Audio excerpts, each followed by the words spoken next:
You are listening to the Centropic Oracle, an audiobook podcast of science fiction and fantasy short stories that make you think and feel. The Jury by Joy Kennedy O'Neill. I'd never sent someone to hell before. I'd never sent someone anywhere before. Our jury of 13 sat around a polished oak table, looking at our paperwork. There were 3 options on my form: heaven, hell, limbo. 5-minute break, the jury forewoman Jane announced. I scrambled to my feet and clutched at my mentor, Mr. Farthing. I didn't know what the juries did. When I was an intern, I just brought the files. I never knew. It's your first day. He patted my hand. He had white whiskers like a walrus and grandfatherly eyes. It's always a shock. But what about God? We don't use the G word. But what about karma? Mr. Farthing smiled sadly. You thought the universe would sort itself out at the end. I nodded and felt stupid, like I was walking into class on test day and had never cracked the book. I have memories of things like that, of high school and hallways, doodles on my notebooks, but they're fading now. Karma, scales of justice, whatever you want to call it. Comforting thoughts, kid. Helps billions of people every day. But we're here to do that job. I looked out the window. Building after building. Old Jura blocks. All square and bland. Eggshell-coloured concrete as far as I could see. If there was a sky, it was hidden by the hazy fog that hung like wet cotton. That fog was how my brain felt when I thought of my own life. I was a good person. Had been a good person. But the details were hazy. Breakfast in the backyard, sitting by flowers, watching bees buzz. A warm sun and not wanting to go to school. Sometimes I remember a car crash. But sometimes I remember pool parties. I hadn't been extraordinary. Maybe that's why I had wanted to prove myself at the internship. Listen, could I just go back to my old job, an intern? I couldn't believe I was asking. There were interns in the file stacks who were literally losing their minds. The stacks stretched to the ceiling. The work never ended. Just as soon as we delivered one stack of files to juries, there were more. They seemed to grow on their own, organic and inexplicable, thousands of lives compressed into 8x10 paper in manila folders. I was really good, I said. I got the right files delivered to the right room every time. My supervisor's name was Charlie. Can't we call him Charlie? You know, like that old TV show about women cops? Wait, I thought, cops or angels? I couldn't remember now. Mr. Farthing shook his head. This is what it is, kid. You have to make a decision. Break's over, Jane the forewoman snapped.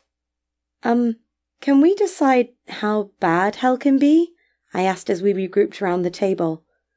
Are there different levels? Jane looked at me in disbelief. She's new, Mr. Farthing said. That's for another committee to decide, he explained to me. All we do here is placement. But where is he now? I asked. The accused. He's not accused of anything, Jane said. We know what he did. She looked at gruesome pictures on the wall.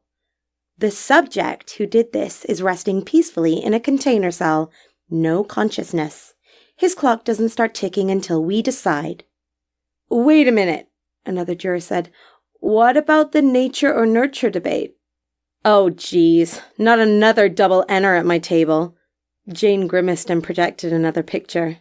Same argument. Here's the subject when he was 2.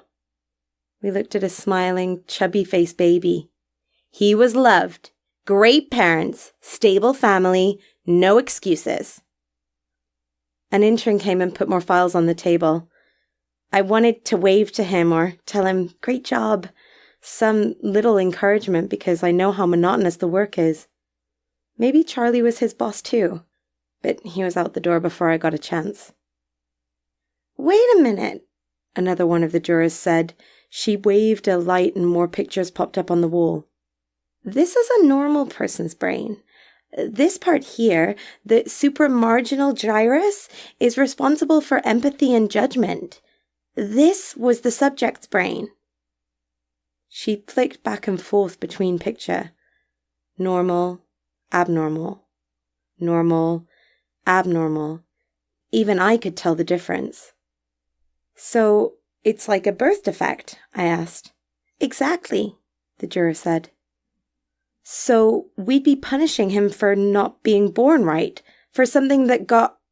Mr. Farthing coughed gently at my side. I mean, for something that he didn't get. The jurors murmured amongst themselves, but Jane was having none of it. Oh, for crying out loud! If he had a birth defect and we sent him to hell, I said, would he wake up normal and realise what he had done? Would he be sorry? We can't make assumptions like that, Mr. Farthing said. We're here only to make a placement. But maybe he'd be sorry, I said, my voice rising. You know, for a stupid mistake. I taste cheap strawberry wine in my mouth, even though I haven't had anything. My mind feels like cracking glass. I reach for the stack of files that the intern brought in. Maybe we can find something that shows, like, he was a good person, but just made one bad decision. Maybe the files are pages and pages of his life. I flip through them and notice my fingers are shaking. We don't really use those, Jane said. What, ever? So all the files the interns organize, they aren't used? I couldn't believe it. Mr. Farthing looked at me sympathetically. Time to vote, Jane snapped. The jurors handed her their papers. She looked, rolled her eyes, and shoved them to Mr. Farthing. We're hung, he sighed. It's all up to you, kid. Sorry it had to be this way on your first day. I looked at the bloody pictures, the brain, the cute baby. For crying out loud, Jane said. Yes, it's hard. It's hard for all of us. When we finish this decision, I go to another jury. So does he. So do you. She pointed around the table. It's what we do, and it never ends. So just put on your effing big girl pants and make a decision. Screw this. I got to my feet. Wait, someone said. But I opened the door to the hallway. Or hallways. It was a maze. Interns pushed carts. Wheels squeaked plaintively. Row after row of manila folders like paper hands clasped in prayer. So many doors, corridors, corners. How did I get here? And where would I go? I sat back at the table, embarrassed. Like I said, it's her first day at juror level, Mr. Farthing told the others. He looked embarrassed for me. There are 3 options on my form. My vote. I try to remember the smell of flowers, the sound of bees, but I'm losing things. If I made bad decisions in life, would I also make bad decisions here? Is it worse than random? Do all our fates rely on people who are just like us? Limbo, I said softly. I vote limbo. The jurors nodded. They didn't seem to care if it was right or wrong. It was just over. All right, endless tedium and toil it is, Jane said. I wasn't sure if she meant for the subject or for us. Thank you for your service, everyone. She glanced at her watch. Mr. Farthing smiled. Good job, kid. The first one's the hardest. He picked up a phone and called my old boss down in the file room. Hey, Charlie. Yeah, we're finished up in here. The vote's limbo. Yeah, they'll release the subject and send him right over to you. Looks like you'll be getting a new intern.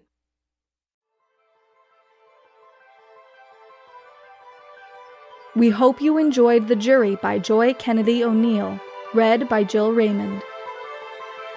If you'd like to make a donation to the author and narrator of this story, check out the story page link in the description and click the PayPal donate button, or pledge your support to us directly on Patreon. Would you like to submit a story to the Centropic Oracle? A link to our submission guidelines can be found in the description.